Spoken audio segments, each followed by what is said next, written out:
and considering all other factors.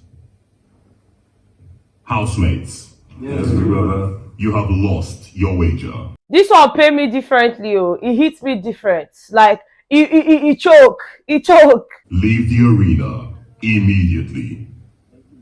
Hey Bethans, what's up and welcome back to my channel. My name is Austin Betha. I'm so glad to have you guys here. If you haven't subscribed to my channel, kindly click on the subscribe button before you leave. Also give this video a very big thumbs up right now or at the end if you enjoyed watching it. Okay? Okay. Guys, this one pay me, I don't go lie. This wager task where they feeling. It hits me. But then listening to Big Brother, I'm just like, okay. Big Brother actually stated to them yesterday that, you know what, I'm not just looking at the presentation in itself. I'm looking at several other things that leads up to the presentation. So when Big Brother started attacking them one by one, I just knew that, okay, this one's a don't fuck up. Now, I know you will ask me, Betha, why you not bring this video for night? If I tell you, saying that, dear, when they watch the TV, I tell sleep, you go believe. I sleep for couch. On my back, they pay me because why would I be watching these housemates shouting unnecessarily? Can't they just sleep? But I mean, Big Brother needs to do something about this midnight task. Like, he starts the task really late, and then before they finish, it's like past 12. You know, like, Biggie, stop. Okay, you're stressing our brain. And last night, my brain was just too tired. The brain didn't even answer me. The body was really in the body. Brain, it don't weak, it don't off. So as the break, like that, what I want to do, I could go sleep. That's okay, we'll later for morning. Okay. Anyways, guys, the housemates lost their wager. Now, outside of the wager, you know that the reason Big Brother actually moved the wager time to 2 p.m. is because he wants them to be having their arena games from 7 p.m. and all of that. Now, as at 7 p.m., like, wait till the apple. We not really see what you call the apple.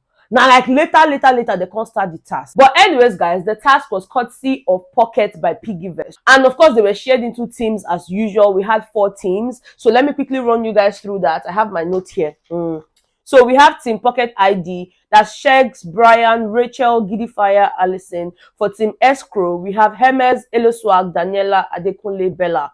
For Team Bank Transfer, we have Dotso, Cheesy, Doing, Fina, and Chichi. And last but not least, we have Team Credit Score, and that's Groovy, Chumsy, Diana, and Deji. You guys know that the housemates are just 19. That's the reason why a team has 4 housemates only. Okay?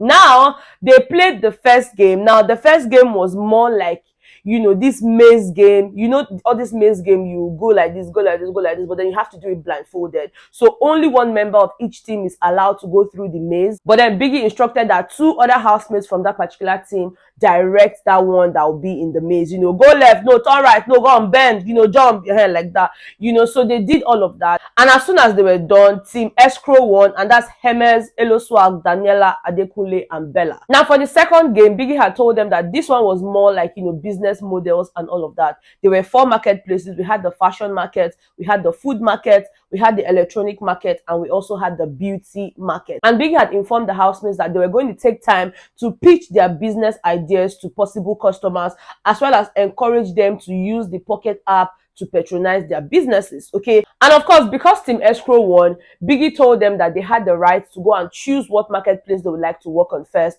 You know, people that came second to go next, you know, third, and then fourth. That was basically how they chose their business models. Okay, so for Team Escrow, they chose the fashion market, Credit Store chose the food market, Bank Transfer chose the electronic market, and Pocket ID chose the beauty market. I mean, it's not like they even had any choice. It was the beauty market that was left there, so they had to choose it. And Biggie told them to move back into the house. You know, he gave them time to practice, to come up with logos, taglines, you know, just come up with a shop for themselves. He had shown them like a sample in the arena, so they went back inside and started working on that. And you know, when they came back into the arena, it was time for them to now do the actual presentation. And Big Brother told the Team Escrow, who had won the first round, again to choose the team that would go first, you know, to do their presentation. And you know, HERMÈS' team chose Giddyfire's team. And you guys already know that these guys came last in the first game, so they were just feeling somehow like, you knew that we actually came last, you now picked us again to go first. That means you're already setting us up for failure.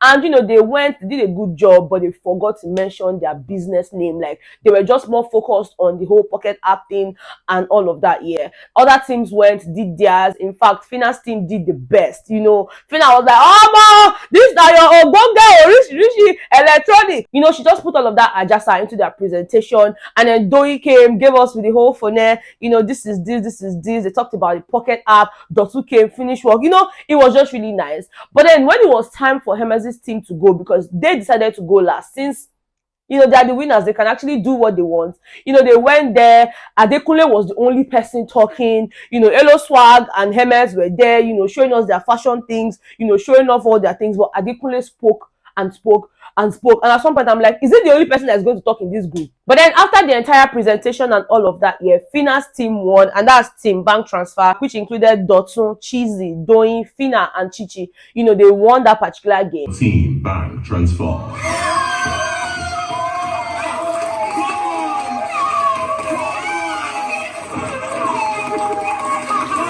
And then Big Brother went on to address other teams, you know, told them their flaws and whatnot. Now, this is where the problem started. As soon as Giddy Fire's team lost, yeah, see, they just developed one sort of anger towards HERMÈS' team. Like, bro, you know that we lost. You could have chosen any other team to go first.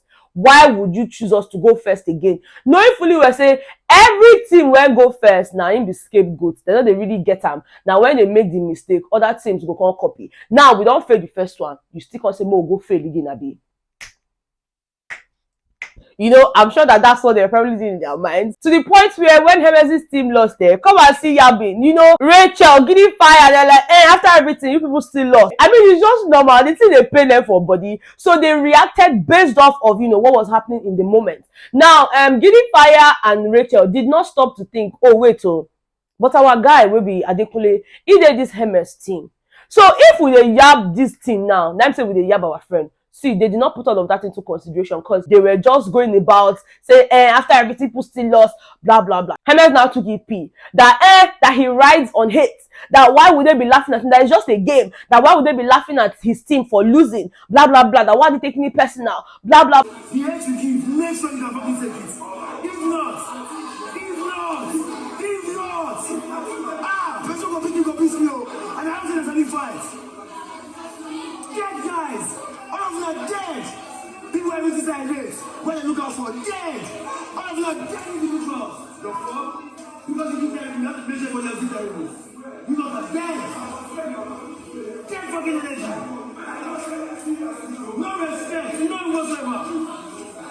Fucking idiots. But my problem is, HERMÈS was not directly talking to anybody. Like, we know, obviously, that he was referring to Brian, Giddy Fire, and Rachel. But, Baba, sometimes, you need to just go and say, hey, Brian, Giddy Fire, Rachel, this thing will not do. I don't like him. Like, don't just shout and generalize things. Like, you guys remember, he did this thing when him and Shegs had that issue. When Shegs said he hid plantain in his locker, and then he was in the room shouting, anybody that said, come and face me, blah, blah, blah. And you know that Shegs was talking to you. He mentioned you. Why were you not shouting in the room without going to attack him directly? You know, he did the same thing again last night, and it's just, hey, I ride on hate. If you bring it on, blah, blah, blah. It's just they shout. Meanwhile, Brian, when these HERMÈS they shout, Brian no talk. Okay? He not talk. He just sit down for the dining area. He just keep quiet. Then when HERMÈS come up from there, Brian can start his own shout. He should not talk to me like that. Why would he say he saw me as a human being? But no. Talk to nobody like that. Nobody should fucking talk to me like that. Legit. Nobody should fucking talk to me like that. One voice. Everybody heard what that guy was chatting shit says. Nobody could tell me, why are you talking like this? If it's me, if he was not talking to me directly, I would have asked him. That's why I always think maybe I'm because me and friends like this, I have no experience this thing before. Me and friends like look like waiting they suck like waiting as we suck. Nobody will say anything. Everybody will be looking at him. If one person who is not talking to say, guy, why are you talking like this? He will keep quiet. But because everybody is always quiet about it, he will just. But me, I don't understand all this nonsense. Me nobody carry that nonsense come my side again. I don't talk to nobody like that. Nobody gets to fucking talk to me like that. I beg. Later again, HERMÈS come outside. Come the kitchen side. Say one go take something. Whether not for fridge. Brian keep quiet. I say, that's how you didn't fear. It was so funny, guys. I mean, I'm just like, no, now you people should just dig it out. Just face yourselves. It was a lot last night, even when they were in the garden. Adekunle was like, see, I'm not even upset that they were laughing. I'm just disappointed that the people I consider my guys, you know, Giddy Fire and Rachel, would actually do something like that, to the point where they even came to me and they were now saying stuff like, after everything, blah, blah, blah. Like, this is the same thing Giddy Fire was complaining about. You guys, Giddy Fire had told Adekunle at some point that one of the reasons he was upset with Rachel is because every single time his team, that's Giddy Fire's team, loses, you know, Rachel is always laughing. And it got to the point where Rachel had to then apologize to, you know, Giddy Fire. That's what they were discussing in the toilet that day, that, you know, she was saying, I miss you too, I miss you too, that she was apologizing. Now, the same thing that you complained about, the same thing you said was getting to you, you're doing the same thing. So it just means that you guys are hypocrites, you know. So for Adekunle, he was really disappointed. No, he wasn't even pained, he was just disappointed. And his disappointment was not, you know, towards the entire team. It was just the people he considered his guys, Giddy Fire and Rachel. And if we want to judge this matter now, these people they right, these people they right, these people they wrong, these people they wrong. Because again, why you go choose me? You know, say now we go first that first time, we fail. You can't say we still go first again. Meanwhile, for the other hand, too, if they argue, they say no, but it was just a game. I mean, you could have just redeemed yourself by, you know, proving us wrong and doing the best thing. So it could have gone both ways, and I totally get, you know, each party's anger. But at this point, now we only say they fight because of this thing. They lose their wager. And that one they pay me. They lose this wager when I shout. Yes, they say, hey, this thing was interesting. Now, don't get me wrong, yeah. Don't get Big Brother wrong as well. Why am I even talking for Big Brother? Big Brother, I know they consider my feelings. I've been feeling they go win this thing. But yeah, Big Brother actually mentioned to them that it wasn't just about the presentation. You know, it was their attitude throughout the entire week. Now, I told you guys yesterday that the theme for the week is actually what? Comedy, you know, comic, anything that will make you laugh. And that's why Big even played that prank of coming to take their cutleries and all of that. So for Big Brother, yeah, they did not live up to the theme of the week. They did not even do anything fun. They did not even try to crack us up. You know, it was just really somehow like, if we had not even listened to the fact that, you know, the theme for their wager task was, you know, comedy and all of that, we probably wouldn't have even known that Big Brother expected them to crack us up throughout this week. They did nothing to crack us up, okay? Absolutely nothing. If anything, we've been shouting this week, you know, we've just been doing this shouting. So it was obvious that they did not live up to the theme of the week. And so Big Brother is like, no, whilst your presentation was an okay presentation, you guys faulted on these other areas, and all of these things actually make up, you know, the entire presentation in itself. So they lost. All this grammar when I speak now and I say they lose the wager. And now me say they don't go see food collect. But my problem is say these housemates, they get food. I'm not sure say this wager task go pay them. If to say they lose last week, can't lose this week, they go know it's big really they talk. But they still get food. So for their mind, it not go really pay them. And I'm saying this because even when they got into the house, you know, they were having a meeting. The head of house had called for a meeting. Okay, guys, let's talk. Oh, what did we not do right? You know, where did we go wrong? How can we improve on that? Everybody just they bring suggestion. But Elo, Swag and Diana, they sit there, they talk, we actually tried. Forget that Big Brother did not even allow us win. We know that we tried. We give ourselves a pat on the back. I'm like, oh God, shut up. Shut up your mouth. Now, what did they do for that level 1? That time when they go, Biggie let level 2 win because Biggie let level 2 win. So now when they don't match them, because we try, like, can you guys stop it? If Big Brother said you people did not do enough, then you did not do enough. Don't come and be giving me, Big Brother just didn't want us to win. If I go tell you slap for me, Big Brother, I'll just slap you, help you format your brain, because I don't understand what they talk. You did your best. You did okay. You are partying yourself for the... Hey! Anyway, now them know. Even Big Brother even faced Shegs when they were in the arena. Because, I mean, you guys know that for this week here, Allison and Shegs are tail of house.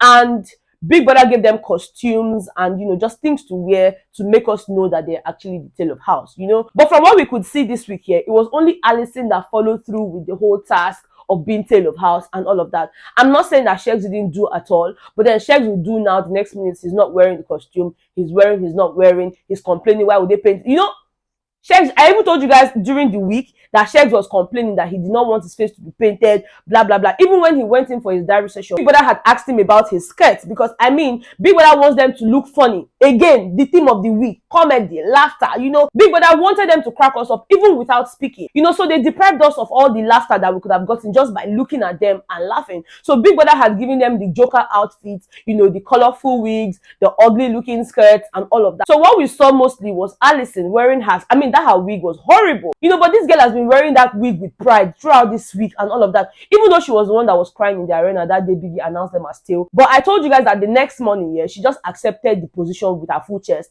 and was wearing her wig. So Big Brother actually commended Allison and, you know, scolded Shegs and told him that he was definitely going to get punished, but the punishment was going to come much later.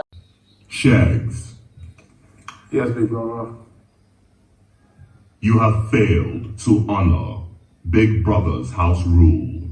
The role of this week's Tale of the House came with a specific costume. Big Brother was magnanimous enough to permit you to wear your costume over your trousers.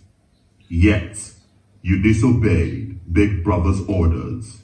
Understand that your insolence will not go unpunished. So we have to be on the lookout for that. Okay, now that's basically what happened last night. Let me know what your thoughts are. Which of the things are you going to blame? Are you going to blame HERMÈS' team for choosing these people to go first again when you know that they lost the first time? Are you going to blame this other team for laughing at them for losing because they were like, just let me know what you think in the comment section. Okay, thank you guys so much for watching. I love you guys so much, and I will definitely see you guys on the next one. Bye.